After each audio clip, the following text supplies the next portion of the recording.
ഇപ്പം ഈ മോഡി ഗവൺമെന്റിന്റെ പല നടപടിക്രമങ്ങളും നമ്മൾ കണ്ടു കഴിഞ്ഞാല് ഈ രാജ്യത്ത് നടക്കുന്ന ലിഞ്ചിങ് ഒരുപാട് നടക്കുന്നുണ്ട്.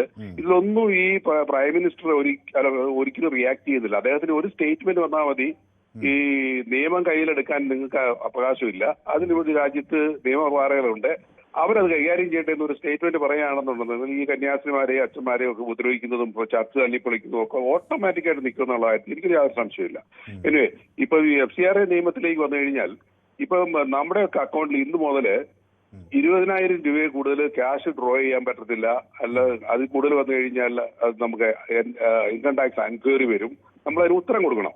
അങ്ങനെയുള്ള ശക്തമായ നിയമങ്ങളുള്ള ഈ രാജ്യത്ത് ഈ FCRA നിയമങ്ങളും വരുന്നത് ഈ റിസർവ് ബാങ്കിൽ കൂടെയാണ് ഈ പണം വരുന്നത്. ആ പണം നമ്മൾ ഇവിടെ വന്നു കഴിഞ്ഞാൽ അത് സ്കൂട്ടി ചെയ്യാനായിട്ടുള്ള എക്സിസ്റ്റിംഗ് നിയമങ്ങൾ ധാരാളം മതി. അപ്പൊ ഇത് മൈനോറിറ്റി കമ്മ്യൂണിറ്റി ആയാലും ശരി, NGOs ആയാലും ശരി, അവർ ഇതിനെ കാണുന്നത് NGOസിനെ ശ്വാസം മുട്ടിക്കുക, മൈനോറിറ്റി കമ്മ്യൂണിറ്റിനെ ശ്വാസം മുട്ടിക്കുക, അതിനുവേണ്ടിയുള്ള ചില പഴുതുകൾ ഇതിനകത്ത് ഇട്ടിട്ടുണ്ട്. പൂർണ്ണമായിട്ട് നോക്കുമ്പോഴല്ല, ഇതുകൊണ്ട് പണിത കെട്ടിടങ്ങൾ പിടിച്ചെടുക്കാം, അതിന് നിസ്സാര കാര്യങ്ങളാണ് പറയുന്നത്. അതിന് അഡീഷണൽ ആയിട്ട് ഒരു പ്രത്യേക ബോർഡ് ഉണ്ടാക്കുകയാണ്. എന്തിനതിന്റെ ആവശ്യം? രാജ്യത്ത് നിയമമുണ്ട്, പോലീസുണ്ട്, കോടതിയുണ്ട്. അങ്ങനെയുള്ളപ്പോഴത്തേക്ക് എന്തിനാണ് ഈ പുതിയ ഇതിന്റെ ഒരു ആവശ്യം ഇപ്പം ഇല്ലെന്നുള്ളതാണ് അതിന്റെ സത്യം. ഇത്